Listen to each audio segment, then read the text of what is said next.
For most of human history, art had a pretty clear job description.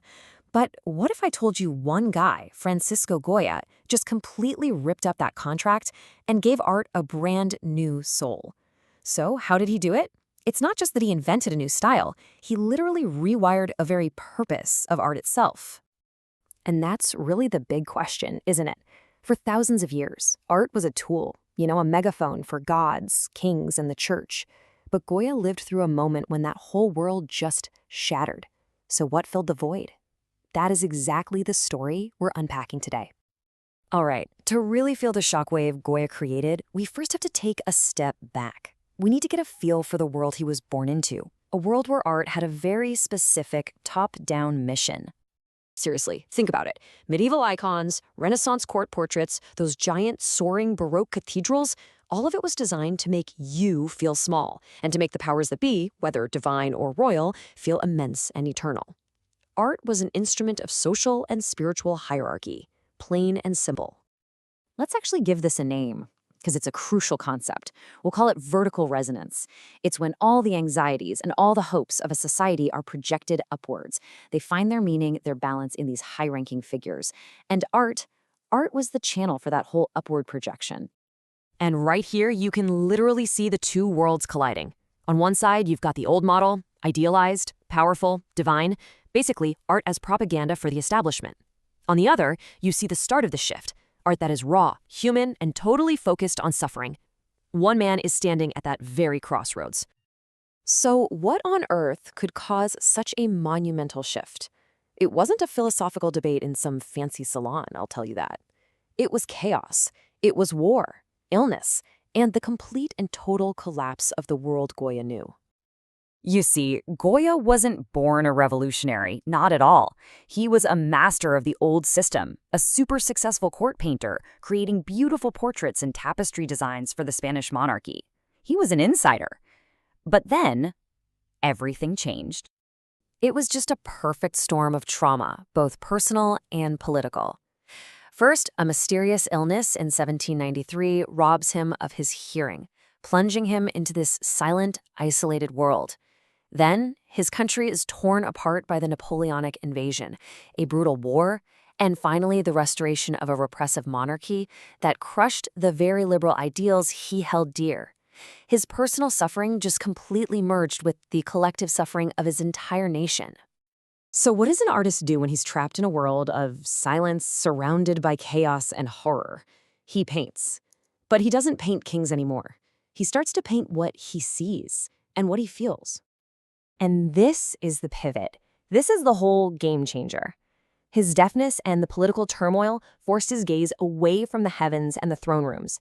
He began looking sideways at his fellow human beings and seeing their fear, their resilience, and their suffering as the most important subjects in the world. And this new vision came out in two incredibly powerful ways. On one hand, you have what you could call conscious testimony. This is Goya the journalist, the witness. In a painting like The 3rd of May, 1808, he shows us the raw, unglamorous horror of political violence. No heroes, just victims and killers. But on the other hand, you have subconscious eruption. These are the black paintings, these private murals he painted on the walls of his own home. This isn't journalism, this is a nightmare made real, a direct projection of his inner demons.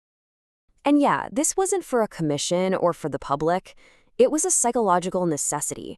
In his own words, he painted these things, quote, to occupy my imagination, tormented as it is by contemplation of my sufferings. It was literally art as a form of survival. So when you put these pieces together, the conscious testimony and the subconscious eruption, you don't just get a new style, you get a whole new definition of what art is for. Goya's innovations weren't just about technique, using darker colors or looser brushwork.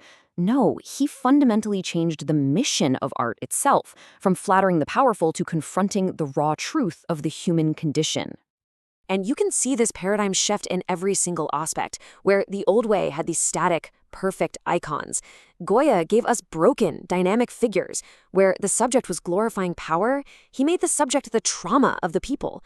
And the goal was no longer to resonate with authority, but to resonate with our shared humanity. And this gives us our second key concept, horizontal resonance. So if vertical resonance is art looking up to power, Horizontal resonance is art looking sideways, connecting us to each other. It's art as a tool for empathy, for processing our collective experiences, especially the really difficult ones. So, what happens to the world after art gets rewired like this? Well, the change is permanent. The genie cannot be put back in the bottle. This is his ultimate legacy. He democratized art's subject matter. He showed that the experiences of some anonymous civilian being executed or the inner world of a tormented individual were just as worthy of a masterpiece as any king's coronation.